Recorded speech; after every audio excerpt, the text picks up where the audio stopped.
കൂട്ടുകാരെ, ഇന്ന് ഞാൻ ഈ ചെടിയാണ് പരിചയപ്പെടുത്തണം. ഇതിൻ്റെ പേരെന്തരെന്ന് എനിക്കറിയില്ല.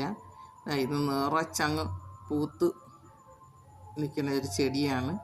അതിൻ്റെ തൈയാണ് ഞാൻ നട്ടുപിടിക്കുക. അതിൽ നിന്ന് ഒരു കമ്പ് കൊണ്ടുവന്ന് ഒരു കവറിൽ ഞാൻ വെച്ച്, കവറിൽ മണ്ണിട്ട് വെച്ചിട്ട് ഏകദേശം ഒരു മാസമായി. അത് മണ്ണും ഇട്ട് ചാണകപ്പൊടിയും കൂടെ ഇട്ട് മിക്സ് ചെയ്ത് അതിൽ ഞാൻ ഒരു കമ്പ് ഊന്നി വെച്ചിട്ട് ഒരു കവറ്, ഒരു വലിയൊരു കവറ് വെച്ച് മൊത്തം പൊതിഞ്ഞ് വെച്ചിരുന്നു. എന്നിട്ട് ഇപ്പോഴത് പൊടിച്ച് പൂവും വന്ന്. അപ്പം അതിൽ ചേർക്കണ വെള്ളം എന്ന് പറഞ്ഞാൽ എൻ്റെ ചെടിക്കൊക്കെ ചേർക്കണത്, ഞാൻ എൻ്റെ വളമെന്ന് പറയുന്നത് ചാണകം കലക്കി വെച്ചേക്കണതാണ്. അതിൽ അതിൻ്റെ തെളി എടുക്കും.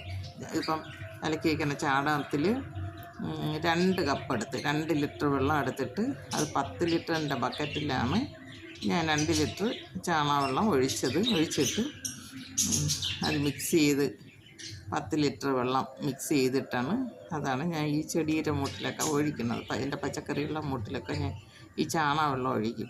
അപ്പം ഈ ചെടിയുടെ ഇതിൻ്റെ മൂട്ടിൽ ചാണകവെള്ളം ഞാൻ ഒരാഴ്ചയായി വേര് വന്നെന്ന് അറിഞ്ഞ ശേഷം ഞാൻ ഇത് വെള്ളം ഒഴിച്ചു കൊടുത്ത് അപ്പോഴാണ് അതിൻ്റെ ഈ പൂ വന്നത്. ഇനിയിപ്പം പൊടിച്ചോളും. ഇത് പൊടിച്ച് നിറച്ച് പൂത്ത് കിടക്കണതാണ്. ഞാനത് നേരത്തെ കാണിച്ചു തന്നത്. അതാണ് ഈ ചാണകം.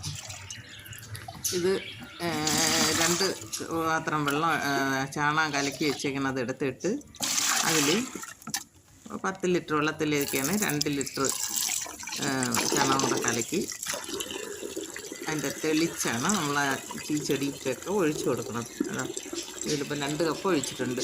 അതിൽ 10ൻ്റെ ബക്കറ്റിൽ നിറച്ചെടുക്കും. വെള്ളം എടുത്ത് നിറച്ചെടുത്താണ് ഈ ചെടിക്കൊക്കെ ഒഴിച്ചു കൊടുക്കുന്നത്. അതിന് കണ്ട ചെടി പൂത്തിരിക്കണത് കണ്ട. ഇത് ഈ പൂത്തിരിക്കുന്ന ചെടിയിൽ നിന്നാണ് ഞാൻ ഒരു വള്ളി ഒരാളുടെ വീട്ടിൽ നിന്ന് കൊണ്ടുവന്നാണ് ഞാൻ ഈ ചെടിയെ നട്ടുപിടിപ്പിച്ചത്. എൻ്റെ ഈ വീഡിയോ എല്ലാവർക്കും ഇഷ്ടമായെങ്കിൽ ലൈക്ക് ചെയ്യണം, ഷെയർ ചെയ്യണം, സബ്സ്ക്രൈബ് ചെയ്യണം. ഈ ചെടി എവിടെ കിട്ടണമെങ്കിലും ഒരു കമ്പ് കൊണ്ടുവന്ന് ഇതുപോലെ നട്ടുപിടിപ്പിക്കും.